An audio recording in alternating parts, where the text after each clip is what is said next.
Welcome to today's webinar, courtesy of the Kentucky Small Business Development Center right here in Louisville. We're all about hooking you up with free, super secret business coaching and training services. It doesn't matter if you're just dipping your toes in or gearing up for a big expansion. We've got the goods, the tools, and the know-how to help you win. To get the scoop, cruise on over to LouisvilleSmallBusiness.com or hit us up at 502-977-5800. Big thanks for tuning in to today's webinar. Feel free to drop your questions or chat it up with our speaker using the chat feature. Let's dive in.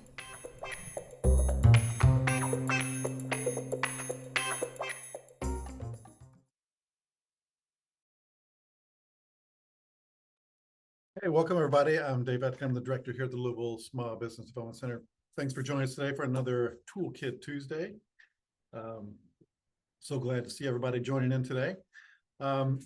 So as always, just to make sure that I didn't screw things up because I'm all alone today. If you wouldn't mind, just if you look at the bottom of your screen, you'll see a toolbar. And if you don't, just hover your cursor over that toolbar and it should pop up. And there you'll see the chat feature. If you just click on the chat feature there. And just to let me know, just type in your name and where you're joining from so we can make sure that there's actually people out there. So me in there. Yeah, so I'm joining from Louisville, Kentucky. And there's, hey, Dwayne, how are you? It's good to see you. Haven't talked to you in a while. Hope you're doing well. Dwayne's from Lexington. He's got a cool drone company. So good to see you, Dwayne. Thanks for joining today. Anybody there? Hey, Eddie, Indiana, Southern Indiana. Cool. Hey, Katie, how are you? Maria, good to see you. Carl from DC. Thanks for joining, Carl. Shauna here in Louisville. Guess everybody's hearing us good. Anybody else out there? Let's see. I can see you guys are in the numbers. Just don't be shy. There's Tisha and Michelle, both from Louisville. Thanks for joining us today. All right. Well, you know, today I'm joined by my great friend and fellow entrepreneur, and Ellie and I go back a long way. Ellie has been embarked on her own entrepreneurial journey here lately. And so I really wanted to get her on because I am a giant consumer of podcasts, and I am always enamored about how the whole process works. And Ellie is now the owner of Resident Recordings, a professional podcasting company that helps people put together their podcasts. And I'm going to let her tell a little bit more about it. But you know, podcasting is a great way to market your business and to develop content that you can repurpose in a bunch of different ways. I'm not going to steal your thunder anymore, Ellie, but Ellie, thanks for joining us today. So say hello to everybody out there in SBDC land. Well, hi, everyone. Thanks for having me. I have been friends with Dave for a long time. Thank you to the Louisville entrepreneurial community at large, and even getting to office share for a little bit. For those of you who don't know, before COVID, when everyone always used the same office, Dave always kept the best candy. So thank you for having me back on and get to talk about my new business, Resonate Recordings. Well, Ellie, I'm just going to step back and let you take it from here because I'm interested in learning a lot too. So. Okay, well then I'm going to get us going. Let me get your all's face, get the faces a little bigger and the screen shared. Good. All right. Well, today we're going to talk about why leaders need a podcast. And so before we get started, I'm going to give you just a little bit about Resonate Recordings and about me.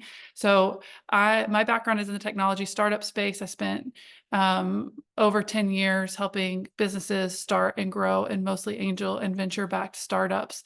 I've helped found a space tech company in Lexington called Space Tango.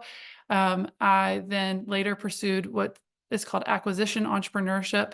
So instead of creating a business from scratch, I actually bought into Resonate and became CEO in October of last year. So we're almost at my 1-year anniversary.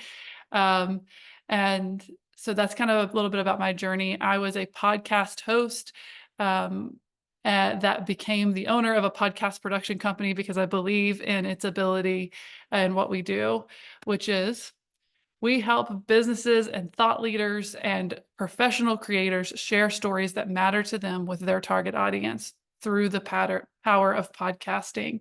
We are here to help elevate the stories that cross many types of businesses and many types of stories being told. But it is our job to help you connect with your target audience using podcasting, which is the most trusted medium for marketing available to us today. A little more about Resonate. We've been around for 10 years and we've been doing this podcast game at scale. So we've worked with over 3,000 different shows and have edited over 47,000 episodes. On any given month, we edit anywhere from 200 to 400 episodes a month. And we provide a slew of full service podcast production. We provide full service podcast production. So that might mean creative development and helping you kind of come up with your idea and the show and the outline for that show. It might mean the launch packages, cover art, music, so on and so forth, the production itself, audio and video, and then into marketing assets, hosting, and podcast marketing. So that's who we are and what we do and why this is a topic that I care about. But I'm not here actually to kind of tell you about Resonate and more just about why podcasting is important in a marketing scheme and why I believe that leaders and business owners need podcasts. So we're going to spend our time in that section. So today we're going to go through a couple of different things, and it's the power of podcasting, a little more about that industry and landscape. Then we're going to talk about it as a content engine and marketing tool. And last, we'll end with talking about podcasting 101 and getting yourself started with a show of your own. I like to start with good reasons to start a podcast and bad reasons, because anytime we come to talk about using podcasting as a tool for business, we can instantly accidentally make a terrible podcast and ruin it. Because if we're coming at it from a fully self-serving perspective, you will actually surely make a crappy show. So if you want to, if you're coming to podcasting because you want to make quick money or get famous, or even just for fun or goodwill, I actually think that those are bad reasons to start a podcast. It is not oversaturated in the scheme of the different marketing tools, but it is what I believe is a value first platform. And so if you are not bringing value to a particular audience and bringing passion around a particular topic, then you're probably coming at it from the wrong angle. If you are coming to us and saying that you want to be the next Joe Rogan and talk about everything, well, Joe Rogan already had a pretty large platform before he started his, world domination podcast. And so if those are kind of where your thoughts are at, you might not be ready. There are some really good reasons to start a show. If you are thinking about bringing real value to a specific audience, you're probably on the right path for a podcast. If you're looking at it to build brand authority rather than get rich quick or get famous quick, but you're using it to elevate yourself as a thought leader or your business as a thought leader in a particular space, that's probably a very good reason to start talking about potentially starting a podcast. And then you're using it to its fullest ability as a marketing strategy to your core business model. The majority of people who make money podcasting isn't off of ad spend. It's off of using it as a tool to put them back. You put customers back into your core business model. And so if it can be attached to that, then you might have a good reason to spend the money, time, and energy and effort it takes to build one.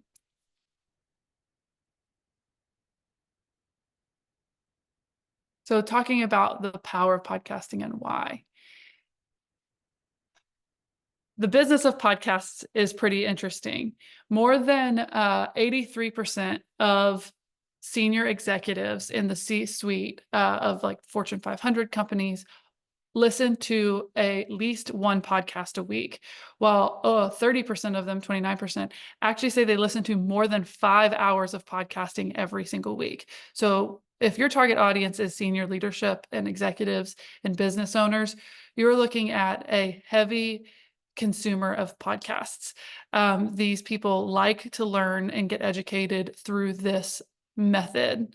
We're at a point now where almost half of the population have listened to a podcast this month, and 34% have listened to a podcast this week.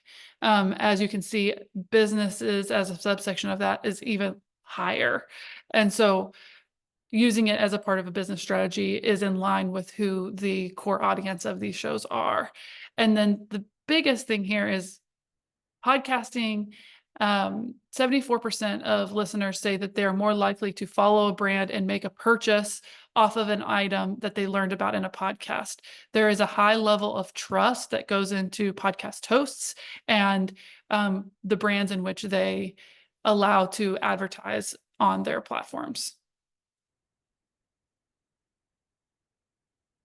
There's in building this, there are benefits of the podcasting, both in building a personal brand as a thought leader and building the core of your external brand around the topic that you're an expert on. Even if people don't have a lot of listeners, often there is a transfer of thought leadership just by having one, just by someone being able to Google and see that you can talk extensively about a certain topic gives you a leg up on this idea that you are a thought leader in that space. It also gives you a direct communication target, a direct communication with your target audience. So most business owners would say that they would like give, this is official stat right here, they would give their left arm to be able to talk to their direct customers for 30 minutes or more. And that's what you get with podcasting. They're not, you don't have to give your left arm, but you get undivided attention from a specific target audience and have direct communication with that target audience. And there's not many other platforms. In social media, you get 30 seconds, and podcasting, you get 30 minutes. As I said, build trust and loyalty among those followers. People in those shows tend to really feel connected to the hosts, but also networking opportunities with industry peers and influencers.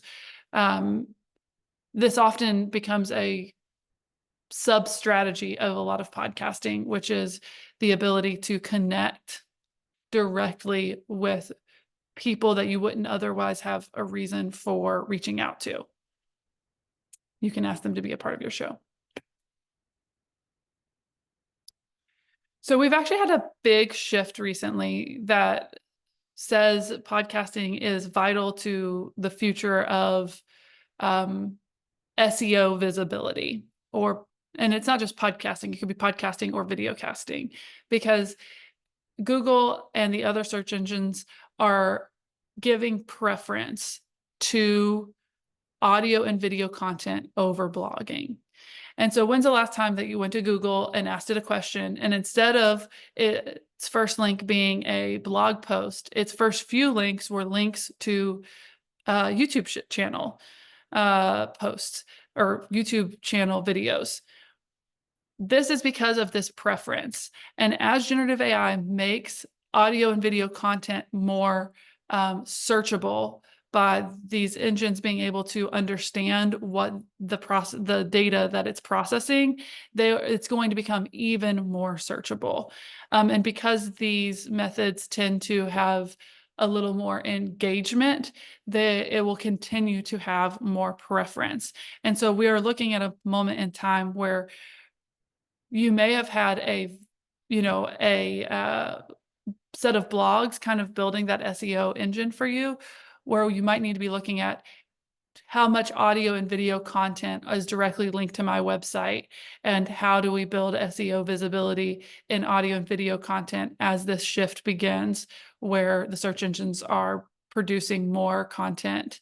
The search engines are serving more content in the audio and video format than in traditional blogs. And so as these platforms are massively expanding their own tools and search engines amongst these tools, I think we're we aren't just taking it as a nod, but they have actually come out and said, that this is the way that their algorithms are learning and growing. And it makes a lot of sense because these platforms also have significant investment in generative AI that they would want to feed their own content models more.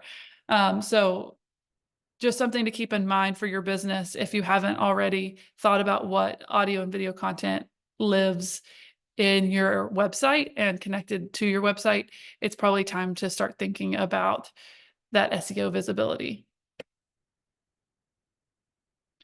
So some use cases that are often used for podcasting in businesses are the obvious: lead generation and brand awareness. The topic of these shows are normally linked to the core business model, and I have some case studies here in a second, but it is often linked to the core business model, and they're trying to filter people to whatever they do as a business. And so for me, I actually used podcasting when doing some business brokering as a way to make me come off as a thought leader, and for other people to know if they're looking to buy or sell a business that they could find me and build that trust with me even before we'd had a meeting. The next is in community building, and you will naturally build a community by having a podcast. But I, in this particular instance, mean a tool to build you are giving education and a tool to maybe your existing customers already, or maybe you have a business that is reliant on some sort of community, think nonprofits and volunteers.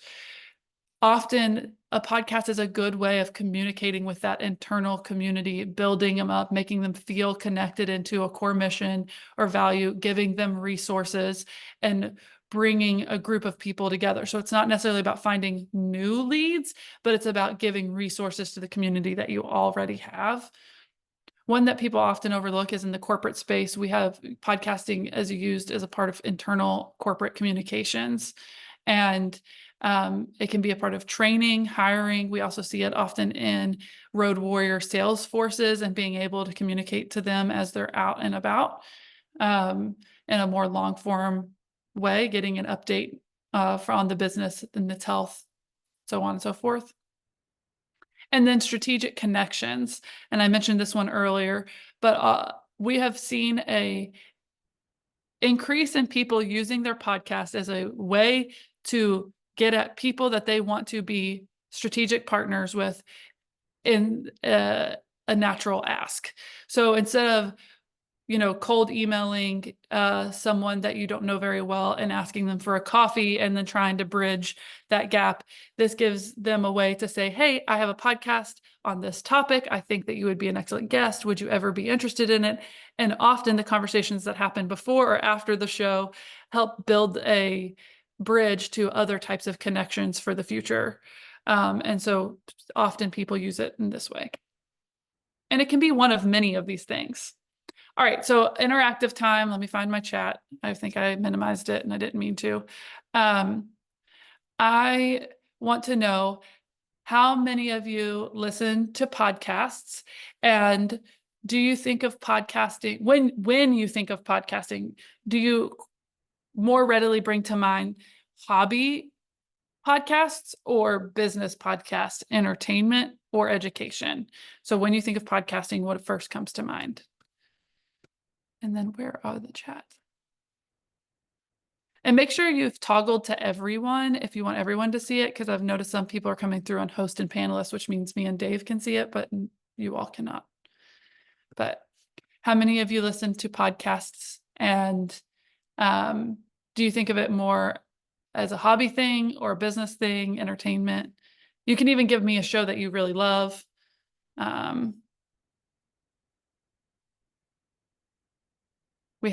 I listen to podcasts for business, learning about startups and specific industry content, more of an education. Most people come in with entertainment. I see one person thinks of it mostly in the entertainment space.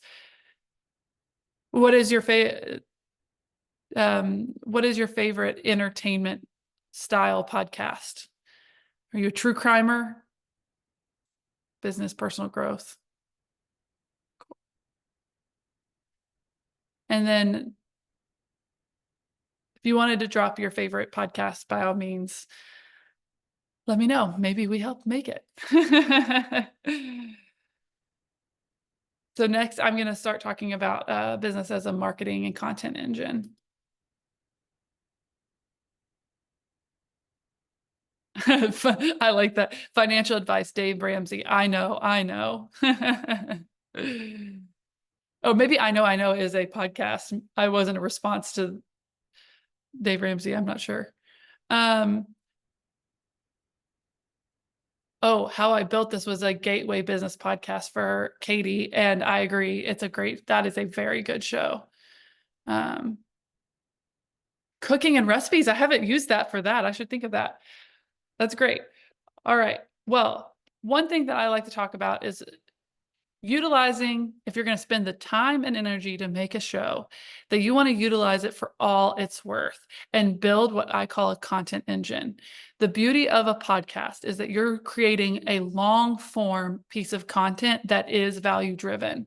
So for me, my first podcast was called Renegade Ventures. It was based about women buying, building, and selling businesses as assets. It was a part of my acquisition journey. And I knew that I wanted to talk to more people about this, but I wasn't necessarily your person who was going to like dance on TikTok, and needed a entry into doing content creation. And podcasting was natural because I could talk to a lot of people about different aspects of acquisition, building businesses, and how you make something that is profitable and sellable in the end. And so I use that long form piece of content to make an audio podcast, a video podcast, and then fill all of the different places that we're being demanded for our energy, time, and attention. And so those video clips went to TikTok and to LinkedIn and to Instagram. The audio podcast went to Spotify and Apple. And at the time, Google had their own podcasting platform, which is now YouTube podcasts. And so I used that to fill all of the different places so that most people, no matter their platform of choice, could find me if their interest was in business acquisition as well. And so if you think about your long form piece of content being the center of a content strategy and picking a topic for, say, the week or the month, and then you thinking, okay, what is my podcast episode? How does that fill these different platforms? How do I use show notes as the header of my newsletter? And basically create a whole strategy around what you're trying to communicate for that given time period around a single episode.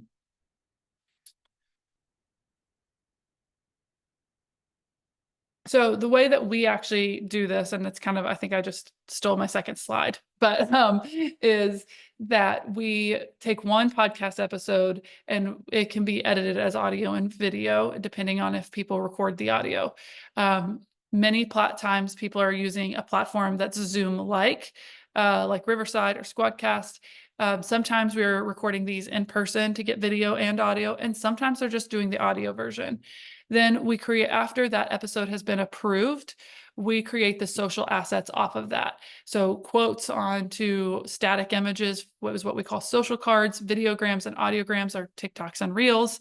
Videograms have video and audiograms just have the words across them, the captions on them, and maybe like a waveform or something.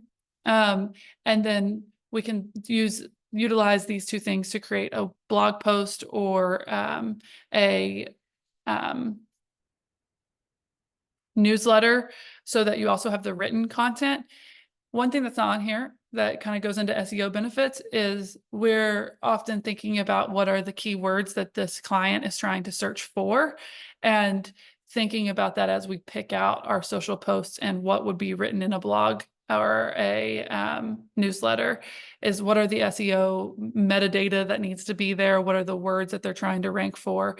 And then those things help feed the engine to help you get found online.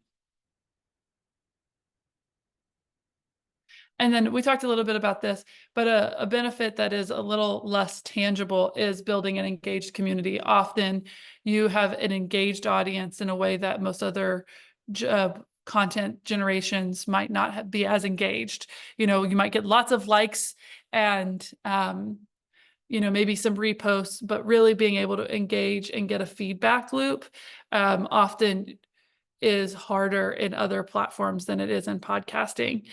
But some people are going to find your show via the social media post and then go find your podcast. Some people are going to find your podcast and then start following you on social media. But you get to have engagement with them and figure out who they are, and often grab email address and be able to refine your show, but also your products and services as a part of customer feedback that you might not have gotten otherwise, because they now feel invested in you, the show, the business, and so on. So some case studies.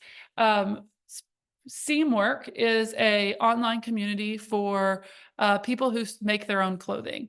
So it is a business that is a community kind of course style business, an online creator style business, who then decided to enhance that community, and the offering that she brought to them was to create a show. That show has become pretty successful amongst all people in the sewing world, and the show has then in turn made her community larger as well. And so it's become this kind of the podcast enhances the community, the community brings listeners to the podcast, people find the podcast and they go join the community. And so it's been this like really cyclical thing to bring her quite a bit of success and a sustainable business model in her core business model, which is actually selling courses and patterns for people to sew their clothes with. Then we have Digital Citizen. This podcast is made by a company called Fastmail. Fastmail is a email and calendaring tool that's supposed to be better than the Google and Microsoft Outlook and make your workflows easier and faster. It is definitely a tool aimed at busy executives. And so using a podcast to aim at those people is very smart, and people who live in the digital community. And so their show is about productivity, technology, and becoming a good digital citizen, and all the things that kind of come around that concept of what it means to be a part of a digital world. And then last but not least, Colgate. This was actually an internal podcast based on their corporate employees. It was out of the risk management department, and it talked about different things that had gone wrong within Colgate, and it was the most engagement in any risk management initiative that they'd ever had in the past. All right. So my question for you about the now community building is, how many of you have ever felt connected to an influencer or podcaster that you've never met before in real life? And who are they? Or if you haven't felt connected, have you ever made a purchase because of it being advertised by a podcaster? And what was it? And I'll start with mine, which is I feel weirdly connected to a health influencer called Kelly Levesque, because our kids are all the same age, and as if she would know that we have children at the same age. I have bought definitely one of her courses, but her protein powder, thanks to this fake connection that I have with someone that I've never met before. Has anyone else ever bought anything thanks to a podcast, or feel ridiculously connected to someone they've never met before thanks to a podcast? You all are a quiet bunch.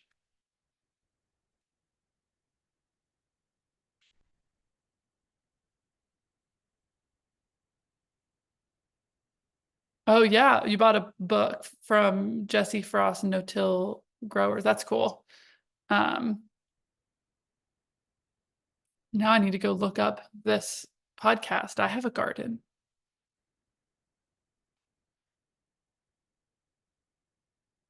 All right, we'll move on and see if anybody else has any that they want to add.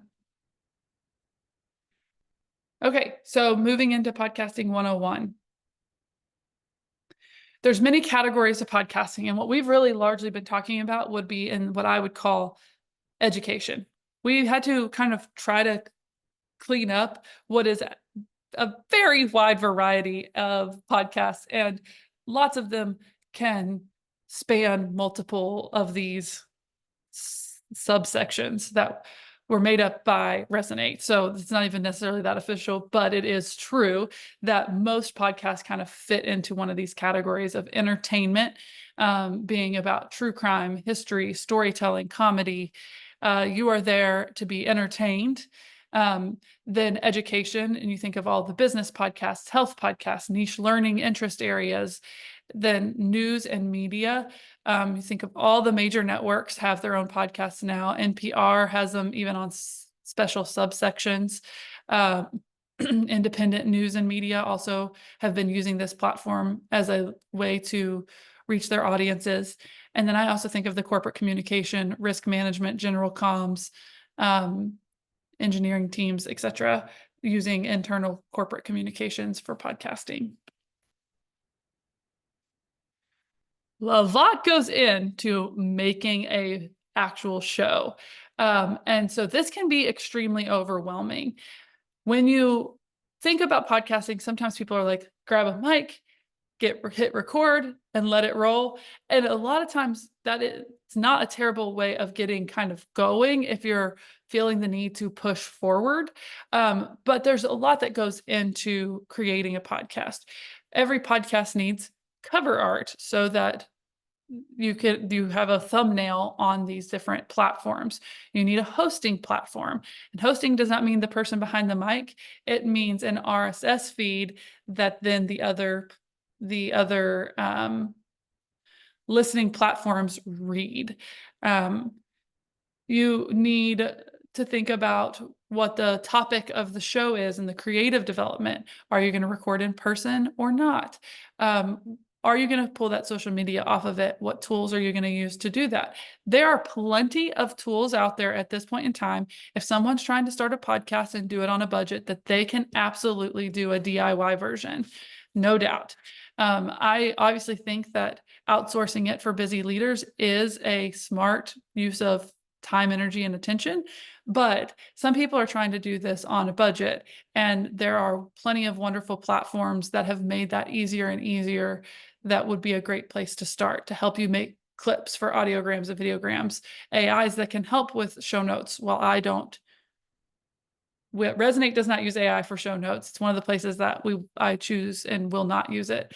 But there are lots of tools and things that can make a DIY path usable or possible. And I'm in the questions, I'm happy to kind of give my thoughts and feedback and advice on that. But it is more than grab a mic, hit record, and go. There's a lot of little tiny details and tasks that need to be taken care of. And so often people get overwhelmed by keeping that going.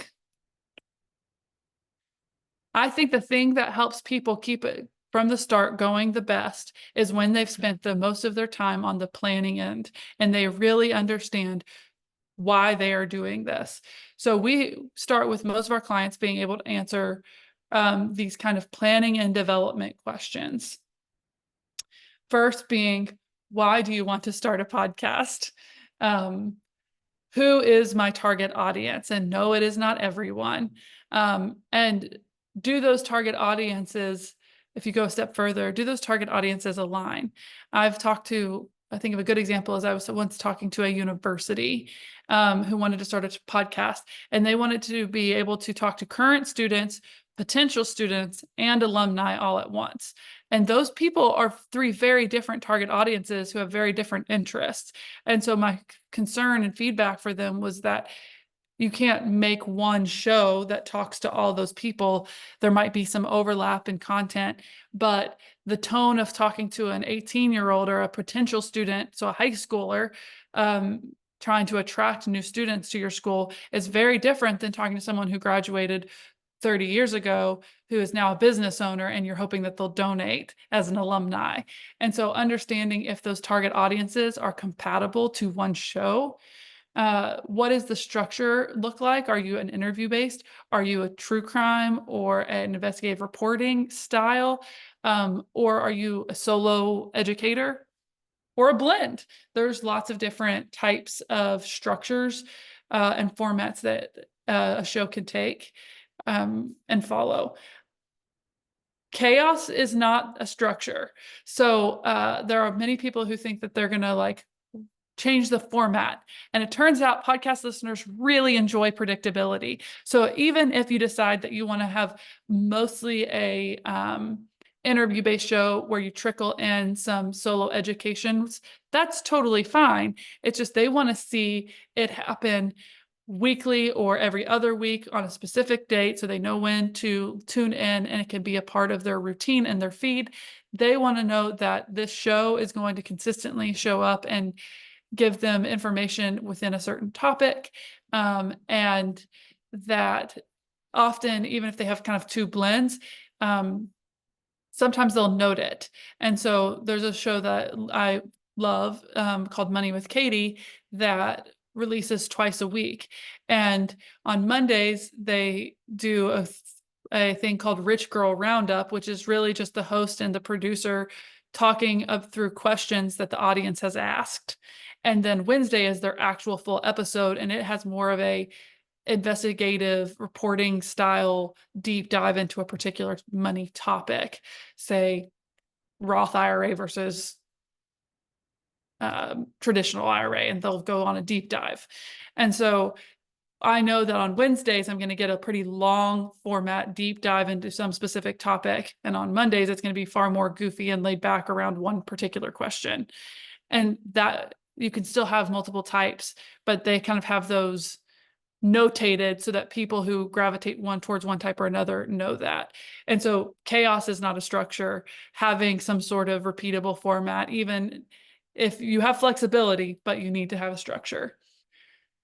Team, who needs to be at the table to make this happen, who has the veto card that you're not thinking about. In a corporate environment, there's always that person who silently has a veto card that you forget about until they try to veto.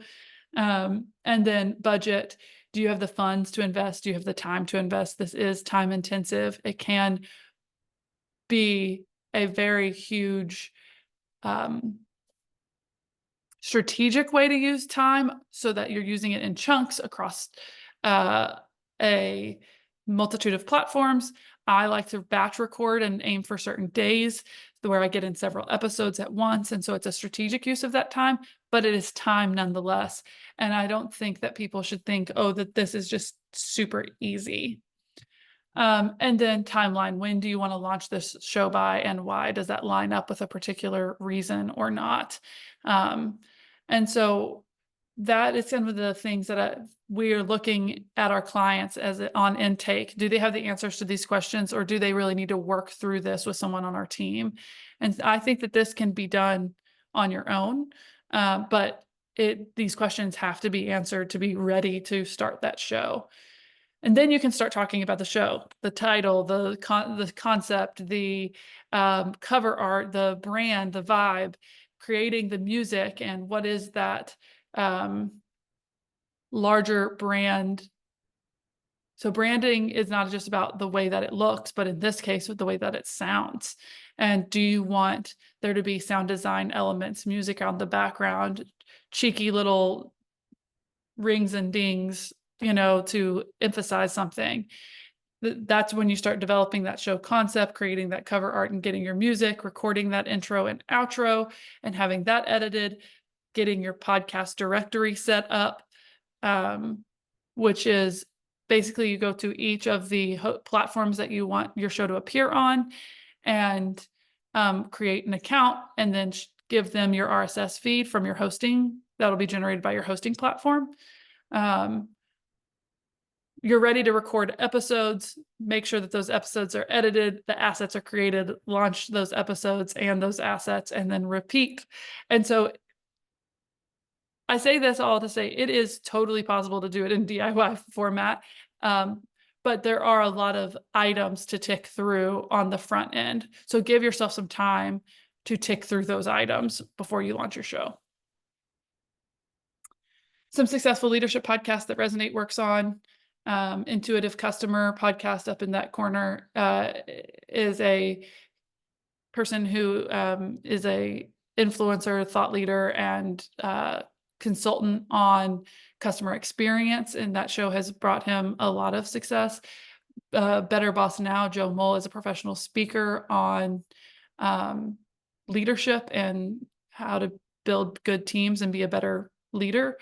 Then you have some others like Fivetran is a data architecture tool, and the Resonate podcast, which is us. Granite Construction is a publicly traded construction business that does a diversity and equity inclusion podcast. And so you see lots of different people using their podcast for many purposes in different ways. So if you're interested in creating a podcast and you want to book a call with us, you can do that on our website. My email is here, and so is Cassie Wells, our podcast specialist. But I would really like to take a chance to take some questions to answer any specific questions about podcasting, getting prepared. Really, there's nothing that you can't ask.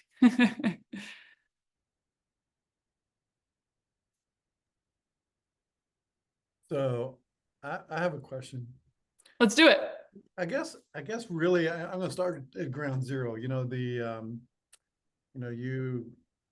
probably have a lot to say, and as a business leader, and you want to kind of use this as a tool and everything. But how do you make those first decisions on what's the format, and do you help with that? I mean, tell me a little bit about that whole thought process. Is like it's almost like starting a business in a way, and coming up with the concept of what you're going to do and why. Yeah. What's the ground zero? I mean, how do you do? Where do you go with all that? Ground zero starts at different places for different people as they come in to Resonate. So some people come in kind of with an idea of like, hey, I have, there's a local dog training business that has a really unique story, and they want to talk about their lives as a part of their dog training business. And so they're coming from like, we already have me and a co-host, it's going to mostly be just us, and we're wanting to talk about all of these things. So they're kind of coming in half formed, and we're helping them think, okay, well, if it's just the two of you all, you might want to be thinking about 30 minutes or less, because your target audience are dog owners, which are more in the consumer realm. And so you're thinking your audience might be driving to or from work. They are taking their kids to school and listening into this. And so you're wanting to think one, maximum 2 car drives. And so we're thinking about some of those things based on who their target audience is. If people are coming in, they have absolutely no idea where they want to begin, they just know they want to incorporate this as a part of their marketing strategy, then we will sit there and dig and ask more core business model questions. Where are you trying to grow? Who are your target customers? Why are they your target customers? What are your plans for the next 12 months? And try to see if something obvious comes out of where they're headed. Does that make sense? Mm-hmm. Are there industries or businesses that this does not make sense for? I mean, I think that there are times where people make boring shows, but what I think is boring doesn't mean that everyone thinks it's boring. So we have people who make shows on like specific types of accounting, right? And that makes me want to pluck my eyeballs out, but I'm not an accountant. So, there is an audience for that who want to keep up to date on the best accounting practices and the specific laws and where they think that things are headed, or even how people used interesting methods of handling different situations. And while that isn't where I would want to spend my time, that just means I'm not the target audience for that show. Right. And so, no, I don't think there is. But it is a give first platform. So anytime the way you ruin your show isn't necessarily the topic or your industry or the content, it's if you are coming at this from a self-serving way before asking what does my audience want to learn? What are they going to get the most value out of? If you are trying to just impose your thoughts, your views, your process, and not looking through the lens of that audience, then you're probably gonna ruin your show. Mm-hmm. It's give first. Yeah, yeah. You know, when we were talking earlier today, you were telling me a story about someone that just wanted to do that. Could you reiterate? Do you remember that conversation about? Say that again. The prompt again. Sorry, I was reading the question from some people. Oh, when we were talking about, you gave me the example of someone that really wanted to go into the nuts and bolts of their Yeah, thing. yeah. Yeah. Talk a little bit So about that. there's a corporate client that we're thinking about podcasting, and they make a large consumer good, large purchase. Think, most of their products are $1,000 to $4,000, but it's a consumer good.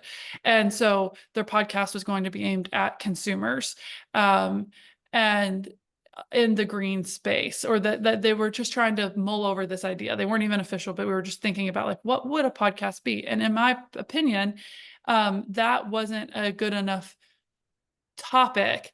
And so what we did is we thought a little more creatively about zooming out. You don't want to make a topic just about a consumer has no desire to listen to a thing about, their air conditioners or their refrigerators or anything to do with their house on a specific level. But if they want to live more sustainably or live a greener life, they might be interested in something about sustainability if sponsored by a consumer good product company, or in partnership with one that's already existing. And so it's a way to bring brand awareness and good brand credibility. But talking about sustainability is going to bring far more listeners than talking about air conditioners or refrigerators or any consumer appliance at that point. Yeah. All right. All right. So let's get to Eddie here. Eddie says, I know consistency is important. You find there's an optimum frequency that works best considering the time commitment in all of this. Every 2 weeks, once a month, etc. With that in mind, do you start less frequently until you're able to gauge the amount of work involved, or just pick a schedule and stick to it? And also, is there a length of time for podcast episodes that you found most successful? Yeah. So the answer is tied to the goal. We have people who do once a month. We have people who do every 2 weeks. We have people who do weekly. If you are trying to make money off of your show via ads, I'm going to tell you it has to be weekly at a minimum. You have to be able to build that consumer audience, and it's going to take time and a lot of episodes and staying in the feed. So if you use Spotify or Apple and you get in your car and your Apple CarPlay's up, the most recent releases of podcasts show up on my Spotify, right? That's staying in my feed. So it's like, oh, I can see that Money with Katie episode just came out, or Plain English just came out. And they're right there for me to click. So they're in my feed, in my awareness. And that happens at a pace of about once a week, or else you'll get pushed out of them. And so in the scenario where the goal is make money off of ad revenue, most people should not have that as their goal, but that there's kind of a hard and fast rule of weekly at a minimum, if that's your goal. And then we're talking about corporate and consumer podcasts. I think it's about who's a part of the team, what is reasonable for their schedules and their ability. once a month means that you're only going to get 12 podcasts out for the whole year. So I might suggest dropping out 3 podcasts and then going to monthly so that you have things for people to listen to. So I think that a lot of businesses find a sweet spot at 2 weeks because you're looking at about 24 to 26 episodes for the year, depending on if you take a break for any of the major holidays. And that is a manageable amount. And then, like I said, we tend to suggest recording in batches. That doesn't work great for everybody, but a lot of times it does work great. And so then you're looking at like one recording of 4 episodes every other month. And it's like, okay, I can give up one day every other month to record 4 episodes. And you kind of get in a flow that way. Time amount of episode is totally due to the audience and the topic. And so I largely would say the majority of shows should be under an hour. We like to aim for 30 to 40 minutes because we're talking, a couple of car rides is a lot of time, or while they're at lunch and listening or at the office, they'll be able to consume it in one day. And if they haven't consumed it in one day, they'll probably forget about it and not finish it. And so I think about that. And then everyone's like, well, Joe Rogan and these shows all have multiple hours. Yes, but they are the exception, not the rule. And we recently started working with a client who it does theology, like deep dives into theology. And so their shows are going to range an hour and 25 minutes, but they have a very academic audience who wants the deep dive, and 20 minutes is not enough for that. And so that's an audience specific decision. Does that make sense? Mm-hmm. Yeah. So Katie says, I'm curious about recording in batches. Batching feels like the only way I could fit recording podcasts into my life, but does it make a podcast less responsive or timely? Also, what's the strategy purpose for podcast seasons? They seem so arbitrary sometimes. Yeah. So I like batching. If there is something timely that needs to be made or created, then you make it at that point, and then you bump something that isn't time sensitive. So say something came out, then we wanted to drop an episode on Google says that they're only going to serve podcasts as a part of the search engine. God, wouldn't that be amazing for my business? And we want to drop an episode all about that. Then we would take something that's more content, the content is less time sensitive, and push that out so that I could make room for the time sensitive content. And so then you have a really good, clear gut or like filter that says, hey, this particular item is so time sensitive, or this guest is so worth it that we're going to move them in. And that's a choice that you get to make at that moment in time, but you still have some sort of system and process to make the rest of it be sustainable for yourself. And then seasons was created largely around, podcasts really started out as a very seasonal thing, and because there was a lot of entertainment, and so there'd be storylines and story arcs, true crime being a good example of that. And so they started in these seasons, and then as it moved to businesses did it in seasons for management of themselves and whatnot. But the industry has moved to always on at a particular cadence.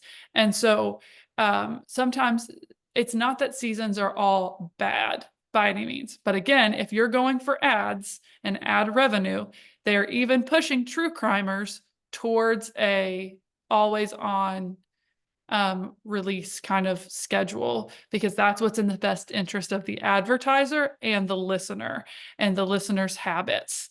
And so seasons aren't necessarily a bad thing. They're a way to mark chunking something up. They're also a way for people on the back end, like myself, who got overwhelmed to call something season 1, and then we're re-looking at how we're going to do season 2. And so there's ways that people use them, but they are kind of arbitrary sometimes. And listeners, though, and your target audience, especially early on, do have a lot of grace for some of those kinds of things because they are attached to a real human being on the other end. And so that's just a different, yeah. If you have to take a pause, you just have to tell your audience. They don't care that you had to take that pause or you decided to do it in seasons. You just have to be honest and open and tell them what's going on. Hey, some personal things came up. We're going to take a break. Well, you'll see us back in 4 weeks. And there's a lot of great openness for that. I was talking to somebody that a while back who basically has got a fairly successful channel, and he was saying that I was saying, well, I wouldn't know where to start. And he said that really, in the beginning, everything you do is not going to be great, and nobody's going to be paying attention. So the best thing to do is just kind of start, and then you learn and get better, and your show kind of morphs into what it will be as time goes on. Do you agree with that? Have you seen that? I think in a large way, I do agree with that. And then also would say that's why there's a high churn rate of podcasters, because they never found their path or passion or clear direction. And so while I think people often human beings fall into one of two camps, and you have to assess what camp you're in as a human. And I am a fire, what is it called? Fire aim.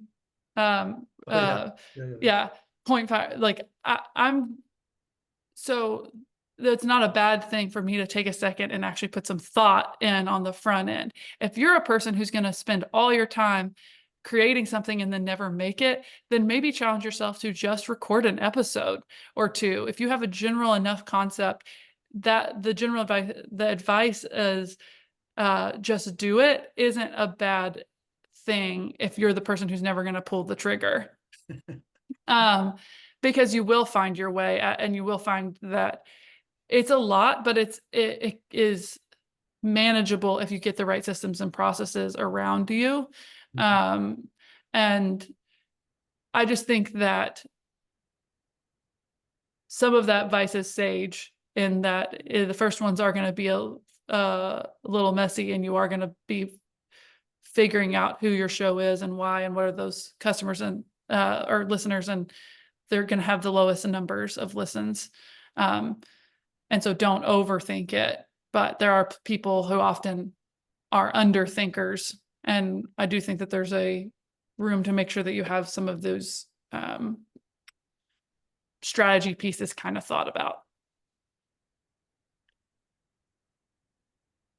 Close to the top of the hour here, but one quick question, not really a quick question, but, and I'm surprised we didn't get the question is, so what do I need to start? What do I have to buy? What do I do? I mean, let's just say, from the, what's the first step for me? I would say the first step is making some of those plans and why am I doing this and where. Then the second step is if you're one of those people that need to just hit record, there is a lot of affordable mics and equipment out there. And so it can scale to, professional camera gear and high-end equipment all the way down to something that is more affordable. I would say in the beginning, start with a USB mic that plugs directly into your computer. On the mid-range end, Rode, RODE pod mic, the USB one. I think it's $200. It is a very good bang for your buck. It can plug directly into your computer, and you can get you don't need anything else, a mixer or anything to get going with just that. I also, on the low end, if you want to improve your video quality, I would think a lot about lighting, and it could be Amazon ring lights and cheap things like that, and using your iPhone or other smartphone as the camera instead of your computer camera. The phone qualities cameras are better, and there are little apps or tie-ins to help you use that as your camera instead, if you want to improve that video quality pretty quickly. So there's ways to get around that. Does the room or space that you have as far as quality, you want to be aware of the sound around you, but the need for a podcasting studio is largely gone based on the amount of work we can do in post-production, as long as it was recorded on a very good, or not even very good, on a mic. So you don't want to have a bunch of people running around in your background and a bunch of sound to cut out, but we can, whatever is the base amount of quality that we're starting with, we can improve it. It's just the degrees in which we can improve. Yeah. Well, this has been so much fun. I've really learned a lot today. I really appreciate you sharing with everybody. And so out there, if you're thinking about it, I would reach out to Ellie. She's a great resource and a great person to know. And you should have her on your phone contact list at all times. Well, thanks for having me. I appreciate it. And you can get in touch with us on our website through the form, the book a call form. It links directly to Cassie's calendar, and or reach out to me at ellie@resonaterecordings.com. Yeah. So, well, thanks again, Ellie. Thanks everybody for joining us, and we will see you next week on another Toolkit Tuesday. Goodbye, everybody.